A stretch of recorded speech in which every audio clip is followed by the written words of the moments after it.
न्यायपालिका सरकार के तीन अंग होते हैं, कार्यपालिका, विधायिका और न्यायपालिका। तो कार्यपालिका, विधायिका, न्यायपालिका, इन तीनों के बारे में हमने अध्ययन कर लिया था। इन तीनों के बारे में तो हमने सरकार के बारे में पढ़ा, कार्यपालिका, इसके बारे में अध्ययन कर लिया, विधायिका और न्यायपालिका, इनके बारे में हमने अध्ययन कर लिया। इनसे संबंधित किसी से क्वेश्चन पूछना है तो पूछ सकते हो। तो आज का टॉपिक रहेगा हमारा शक्ति पृथक्करण का सिद्धांत। क्या रहेगा? शक्ति पृथक्करण का सिद्धांत। शक्ति पृथक्करण का सिद्धांत।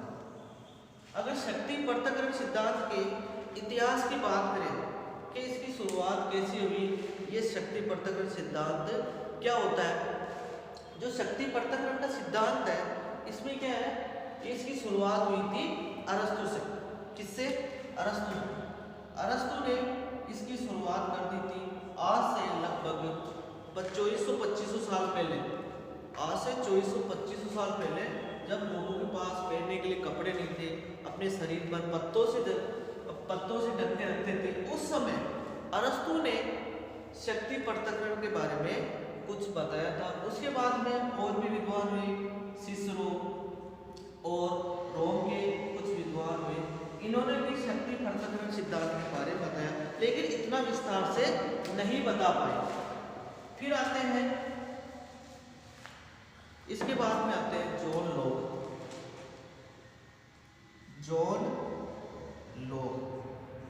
जॉन लॉक ने इस शक्ति पृथक्करण सिद्धांत के बारे में कुछ बताया, लेकिन फिर भी ये भी इतना नहीं बता पाए।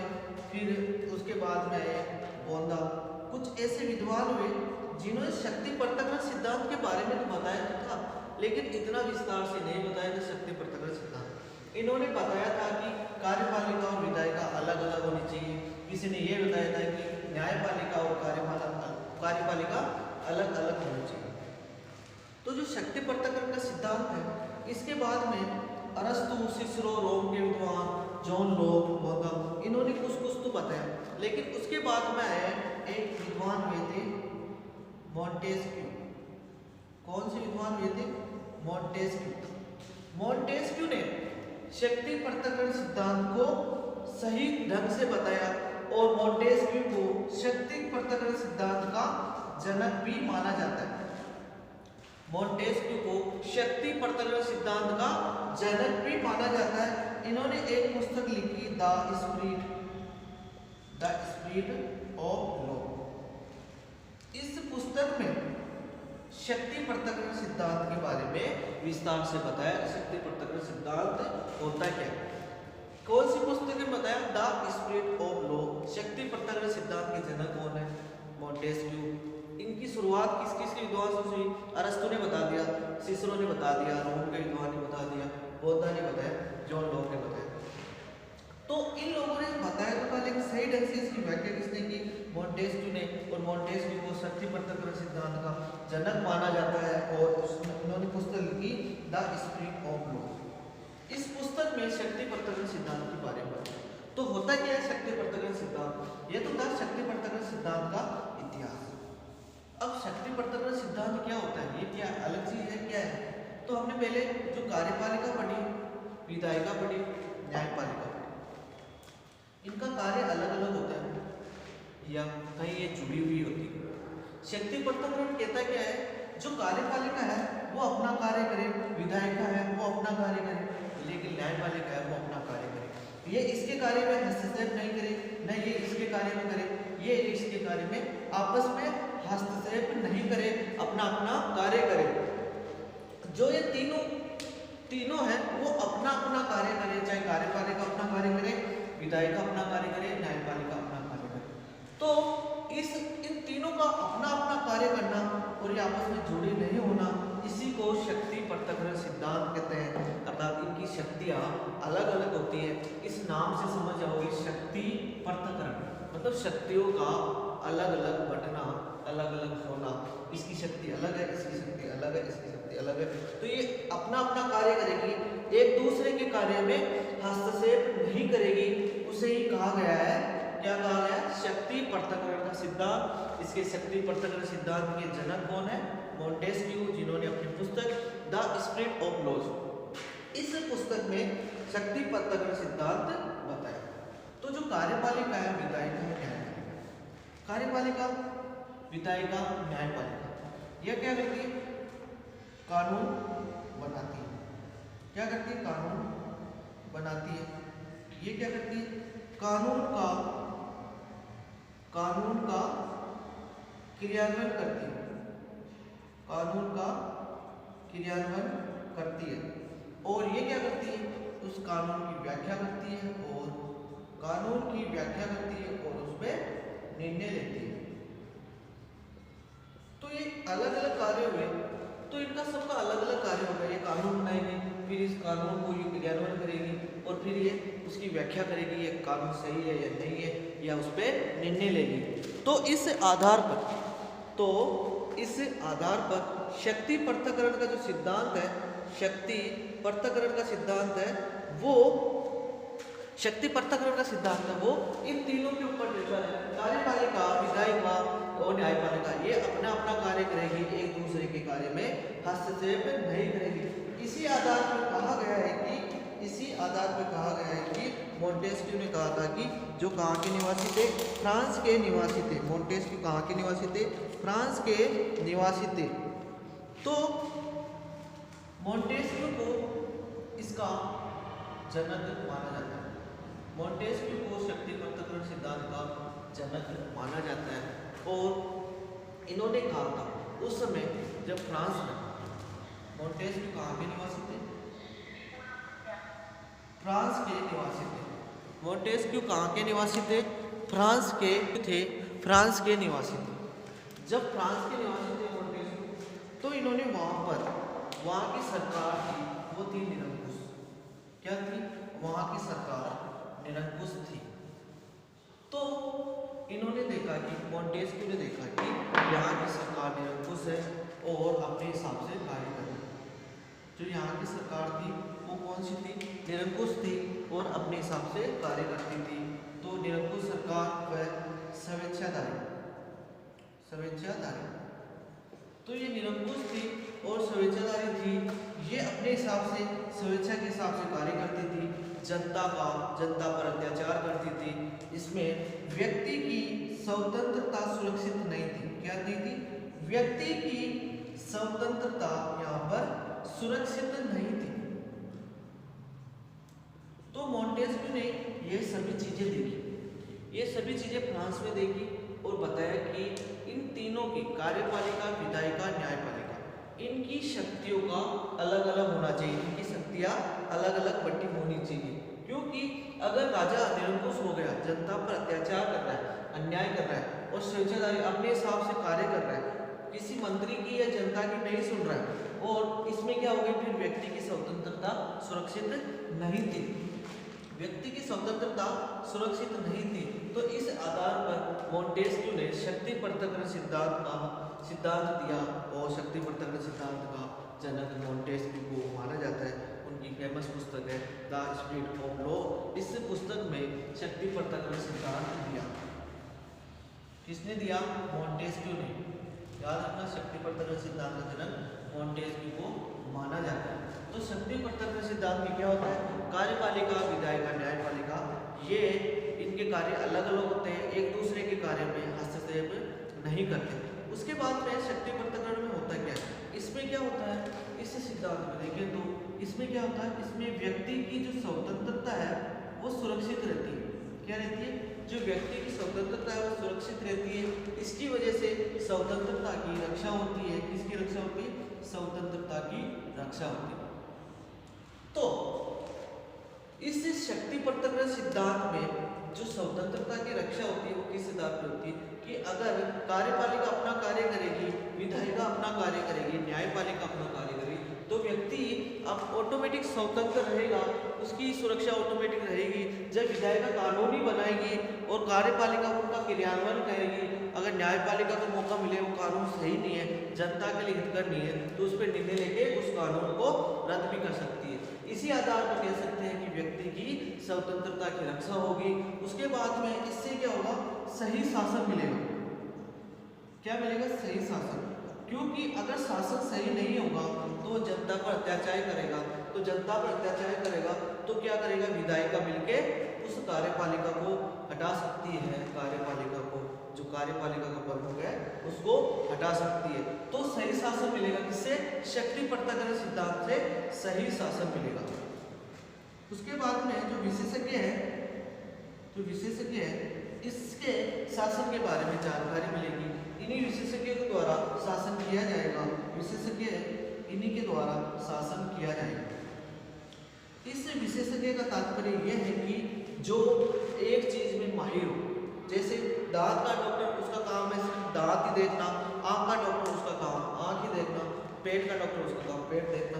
इसी तरह विशेषज्ञ का तात्पर्य वो चीज उसी मंत्री से संबंधित या उसी विभाग से संबंधित वो चीज देखेगा, अन्य चीज नहीं देखेगा। अगर हम दांत के डॉक्टर के पास जाते हैं और वो आंख का इलाज कर दे तो कभी सही नहीं होगा, दांत की जगह आंख भी खराब करके ही आओगे। अगर आपके दांत खराब है तो आप दांत के डॉक्टर के ही पास जाओगे।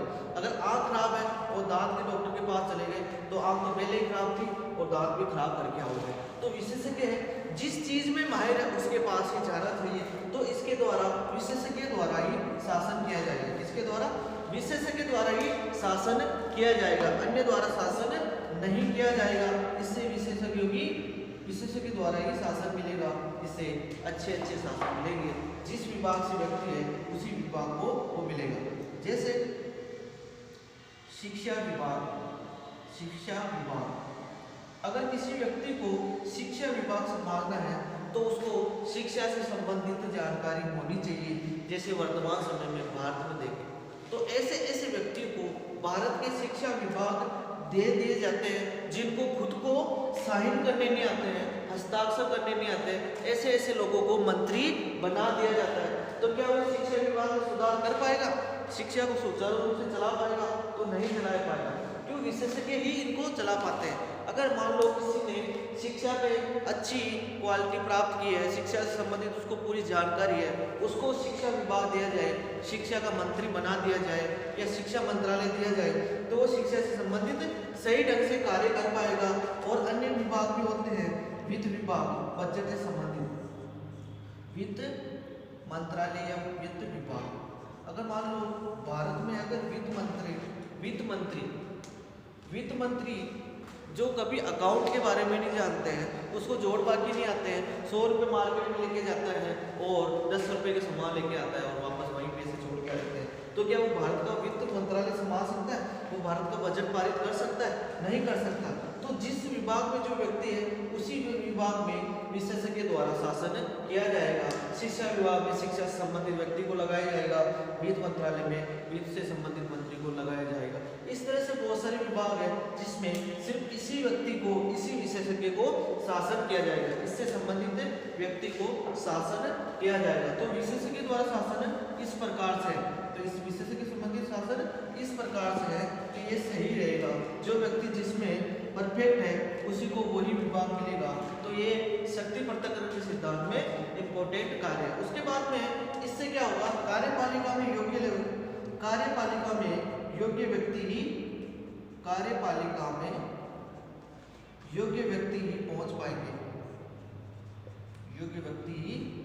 पहुंच पाएंगे।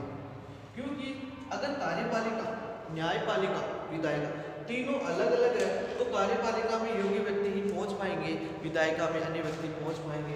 इस आधार पर हम कह सकते हैं कि जो शक्ति पृथक्करण का सिद्धांत है वो किस आधार पर व्यक्ति की स्वतंत्रता की रक्षा करता है और इससे सही शासन मिलेगा, इसे विशेषज्ञ के द्वारा शासन दिया जाएगा, कार्यपालिका में योग्य व्यक्ति ही मिलेगा। क्या वर्तमान समय में ऐसा होता है? कई देशों में होता है, लेकिन अधिकतर देशों में शक्ति पृथक्करण सिद्धांत को नहीं अपनाया जा रहा है।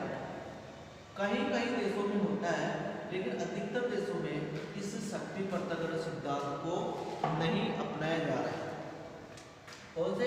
इस शक्ति पृथक्करण सिद्धांत को नहीं अपनाया जा रहा है। कैसे? भारत की बात करें, अगर हम भारत की बात करें भारत का समझ में आ जाएगा तो शक्ति पृथक्करण या सरकार क्या है इनके बारे में समझ में आ जाएगा। तो भारत में सरकार को 3 भागों में बांटा गया, 3 वर्गों में बांटा गया। सरकार के 3 अंग है, उनका नाम है कार्यपालिका। क्या क्या नाम है? कार्यपालिका, विधायिका और न्यायपालिका। न्यायपालिका भारत के संदर्भ में बात करें तो 3 सरकार के 3 अंग हैं। कार्यपालिका इसमें कौन कौन से आते हैं? राष्ट्रपति। कौन आते हैं कार्यपालिका में? राष्ट्रपति, प्रधानमंत्री, राष्ट्रपति, प्रधानमंत्री, उपराष्ट्रपति और केंद्रीय मंत्रिपरिषद।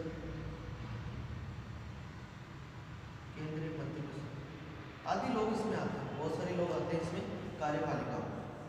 भारत के संदर्भ बात करें शक्ति पृथक्करण तो विधायिका, भारत की जो संसद है उसे कहा गया है विधायिका। इसके कितने सदन होते हैं? 2। कौन कौन से? लोकसभा और राज्यसभा। कितने सदन होते हैं? 2 सदन होते हैं, लोकसभा और राज्यसभा। उसके बाद में न्यायपालिका। न्यायपालिका उच्चतम न्यायालय या सुप्रीम कोर्ट। कौन सा? Supreme court. तो ये तो थे 3 अंग। भारत के संदर्भ में बात करें ये 3 अंग है। तो इन तीनों में क्या होता है कि अगर हम शक्ति पृथक्करण की बात करें, शक्ति पृथक्करण की बात करें तो भारत में क्या यह शक्ति पृथक्करण बटी हुई है?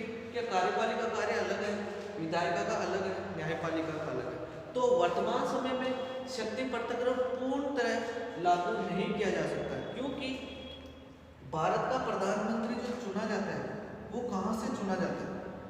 भारत का प्रधानमंत्री कहाँ से चुना जाता है? लोकसभा से। जो लोकसभा में बहुमत दल का नेता होता है ना, उसी को प्रधानमंत्री बनाया जाता है। बहुमत दल के नेता को, किसको? बहुमत दल के नेता को क्या बनाया जाता है? प्रधानमंत्री बनाया जाता है। तो क्या जब विधायिका से ही कार्यपालिका चुनी जाती है तो भारत में कैसे शक्ति पृथक्करण लागू हो जाए? हाँ, ये माना जा सकता है कि ये तो दोनों जुड़ी हुई है, लेकिन ये दोनों अलग अलग है। ये दोनों अलग अलग है। तो मॉन्टेस्क्यू ने कहा था कि ये जरूरी नहीं है कि तीनों को अलग अलग रखा जाए। मेन चीज है कार्यपालिका और न्यायपालिका, इन दोनों को आपस में जोड़ा नहीं जाए। इनका कार्य अलग हो, इनका कार्य अलग हो, ये दोनों जुड़ जाए तो शक्ति पृथक्करण का सिद्धांत लागू हो सकता है। लेकिन इतना नहीं जुड़े कि जनता पर अत्याचार हो। जैसे वर्तमान समय में क्या है? वर्तमान समय में हाल ही में बिहार में चुनाव है। आपकी राजनीति विज्ञान है तो इतना तो मालूम होना ही चाहिए। वर्तमान समय में बिहार में चुनाव है। बिहार में चुनाव है तो चुनाव में एक साथ 10,000 लोग इकट्ठा होते थे। कितने होते थे? 10,000 लोग। अभी 1-2 महीने पहले ही चुनाव हुए, 10,000 लोग इकट्ठा हुए।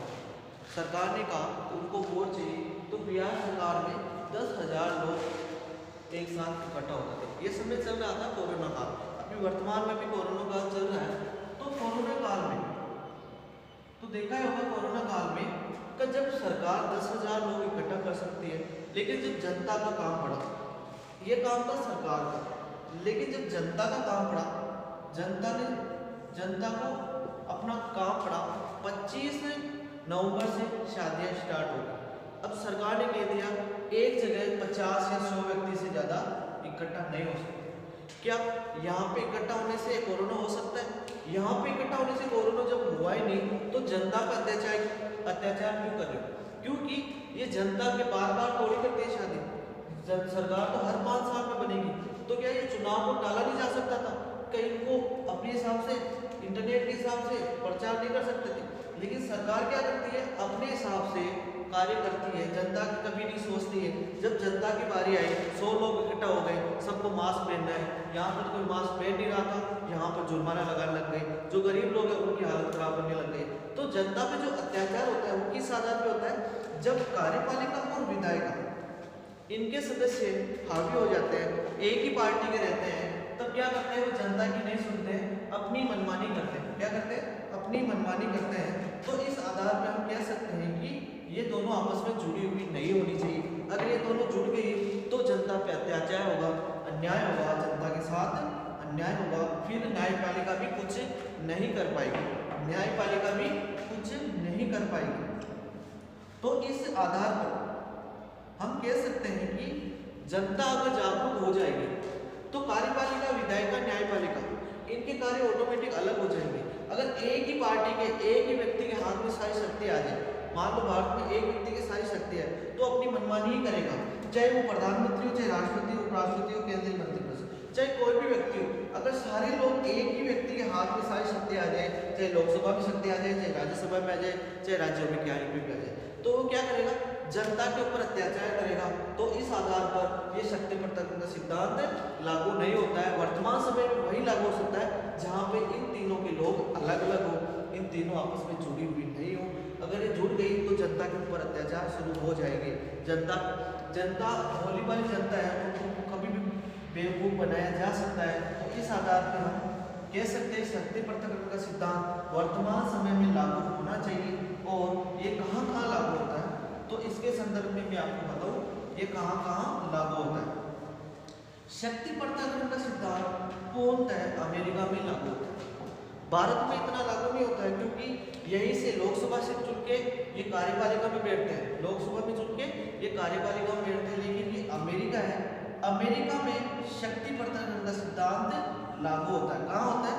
अमेरिका में शक्ति पृथक्करण का सिद्धांत लागू होता है। कैसे लागू होता है? इसका प्रधान या कह दो मुखिया, जो कार्यपालिका का प्रधान मुखिया है अमेरिका में, उसे कहा जाता है राष्ट्रपति। अमेरिका में जो कार्यपालिका का प्रधान या मुखिया है उसे कहा जाता है राष्ट्रपति। इस राष्ट्रपति का वोट कैसे होता है?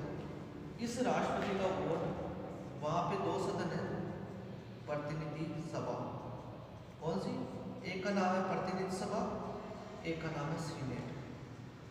तो वहां पे दो सदन है, एक प्रतिनिधि सभा और एक है सीनेट। तो इनके द्वारा वहां पे राष्ट्रपति को नहीं चुना जाता है। किनके द्वारा? इनके द्वारा वहां पे राष्ट्रपति को नहीं चुना जाता। तो किनके द्वारा चुना जाता है? तो राष्ट्रपति का चुनाव कहां से होता है? इसी कार्यपालिका के द्वारा ही होता है।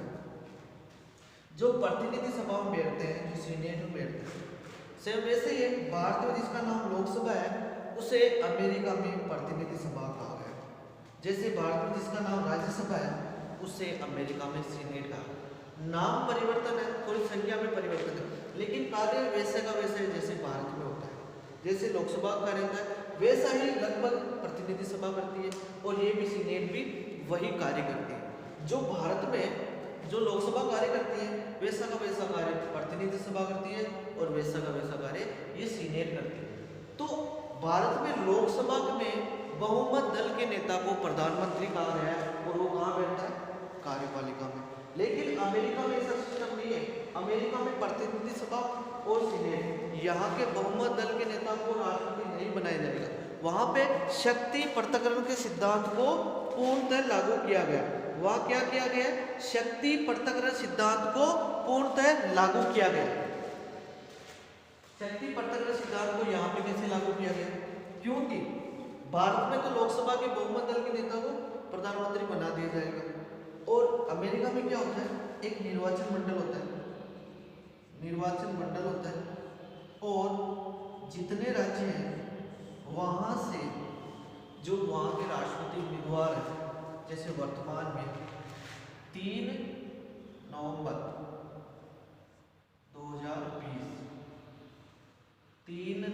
2020 को अमेरिका में राष्ट्रपति का चुनाव होगा। कुछ तारीख याद रखना, क्योंकि ये कभी भी पूछी जा सकती है।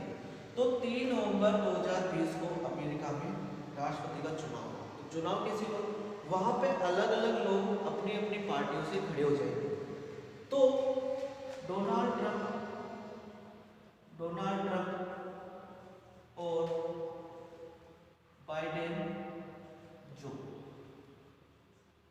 ये व्यक्ति खड़े हो गए। इन्होंने अपनी अपनी पार्टी बनाई, पार्टी जीतेगी तो ये बनेगा, ये पार्टी जीतेगी तो ये राष्ट्रपति बनेगा। तो इन लोगों ने अपने निर्वाचन मंडल में जितने निर्वाचन मंडल है वहाँ से अपने सदस्य खड़े करते हैं। जैसे भारत में होते हैं लोकसभा के सदस्य या लोकसभा में वोट, तो क्या होता है राजस्थान से 25 लोग खड़े होंगे, तो वहाँ पे जो निर्वाचन मंडल है वहाँ के राज्यों से अलग अलग संख्या बांटी गई है, उस हिसाब से खड़े कर देंगे। तो डोनाल्ड ट्रंप अपने प्रतिनिधि खड़े करेंगे और बाइडेन अपने प्रतिनिधि खड़ा करेंगे। तो इन दोनों ने अपने अपने प्रतिनिधि खड़े किए। जो प्रतिनिधि खड़े करे जिसको ज़्यादा वोट मिल गए, जिसको 50% प्लस 1 जितने सीटें हैं उससे एक ज़्यादा 50% प्लस 1 इतने वोट मिल गए और वो राष्ट्रपति बन जाए। तो हुआ क्या, इनके जितने भी सदस्य थे इस पार्टी के या बाइडेन की पार्टी, तो इन दोनों की पार्टी के जितने भी सदस्य थे इन्होंने अपने अपने सदस्य चुन लिए और जितने सदस्य ये जीत के आए, इस पार्टियों के सदस्य जो जीत के आए उन्होंने इनको बना दिया बाइडेन जो, क्योंकि बाइडेन जो को सबसे ज़्यादा वोट मिले, बाइडेन जो को सबसे ज़्यादा वोट मिले। और वर्तमान में अमेरिका के राष्ट्रपति जिन्होंने अभी शपथ नहीं लिए, थोड़े समय बाद शपथ ले लेंगे, डोनाल्ड ट्रंप के बाद में बाइडेन जो अमेरिका के राष्ट्रपति होंगे।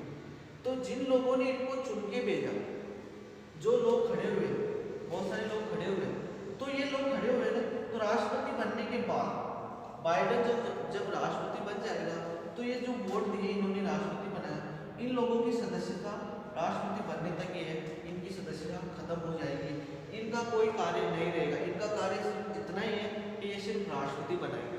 लेकिन भारत में ऐसा नहीं होता है। तो क्या होगा, ये जितने भी सदस्य हैं इन्होंने तो राष्ट्रपति बना दिया, इन्होंने राष्ट्रपति बना दिया, लेकिन क्या किया, इनके जो सदस्य थे उनकी सदस्यता सिर्फ राष्ट्रपति बनाने तक थी। कितनी थी? राष्ट्रपति बनाने तक थी। तो जिसके नीचे जितने भी सदस्य थे उनकी सदस्यता राष्ट्रपति बनने तक थी। तो वो क्या कार्य करेंगे, ये निर्वाचन मंडल के जितने भी सदस्य थे उनकी सदस्यता राष्ट्रपति बनने तक थी, वो उनकी सदस्यता ऑटोमेटिकली खत्म हो जाएगी। क्या हो जाएगी? ऑटोमेटिकली खत्म हो जाएगी। तो इस प्रकार अमेरिका में शक्ति पृथक्करण सिद्धांत को पूर्ण तरह लागू किया गया। किस तरह? पूरी तरह से कहाँ लागू किया गया? अमेरिका में। क्योंकि अमेरिका के चुनाव में जो मैंने डिटेल बताई वो कैसे होता है, राष्ट्रपति का जो चुनाव होता है उसमें कार्यपालिका के सदस्य राष्ट्रपति बनते हैं, लेकिन ये सदस्य राष्ट्रपति बनने के बाद खत्म हो जाती है। प्रतिनिधि सभा के अलग चुने जाते हैं, सीनेट के अलग चुने जाते हैं, न्यायपालिका के सदस्य अलग चुने जाते हैं, लेकिन ये कार्यपालिका कभी विधायिका में हस्तक्षेप नहीं करती है, नहीं विधायिका इसके कार्य में भाग लेती है। तो इनका सबका अलग अलग कार्य होता है। तभी तो अमेरिका का लोकतंत्र सबसे बड़ा लोकतंत्र माना गया है, अमेरिका को विश्व की सबसे बड़ी शक्ति माना गया है। किस वजह से? क्योंकि वहाँ पे उसकी शासन प्रणाली अच्छी है। कैसी है? उसकी शासन प्रणाली अमेरिका में अच्छी है, क्योंकि उसने शक्ति पृथक्करण सिद्धांत को पूर्णतः लागू किया। उसने क्या किया? शक्ति पृथक्करण सिद्धांत को पूर्णतः लागू किया। इसीलिए अमेरिका में शक्ति पृथक्करण सिद्धांत को पूर्णतः माना गया है, पूर्णतः लागू किया गया है। इस आधार पर हम कह सकते हैं शक्ति पृथक्करण सिद्धांत अभी भी किसी देश में मौजूद है, किसी देश में मौजूद है। अब कहीं तो इसमें कमियां तो नहीं होगी, क्योंकि एक एग्जाम्पल बताता हूं मैं आपको। हम जो कार्य करते हैं सबसे पहले उसमें कोई ना कोई कमी जरूर निकालेगा।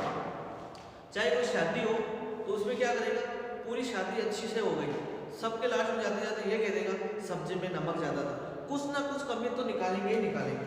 तो इसमें भी कुछ ना कुछ कमियां ही थी। तो जैसे मान लो सबसे पहले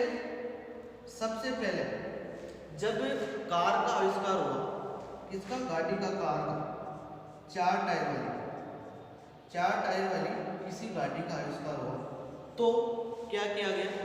तो ये गाड़ी है, तो इसमें क्या किया गया, इसने तो रेस देने वाला तो बना दिया, लेकिन ब्रेक लगाना भूल गया कि ब्रेक नाम की कोई चीज़ होती है। उसने सिर्फ रेस देने वाली चीज़ बता दी कि इससे रेस गाड़ी चलेगी, लेकिन रुकने का सिस्टम नहीं किया गया, नहीं उसमें हॉर्न बजाया गया। तो कमियां तो थी।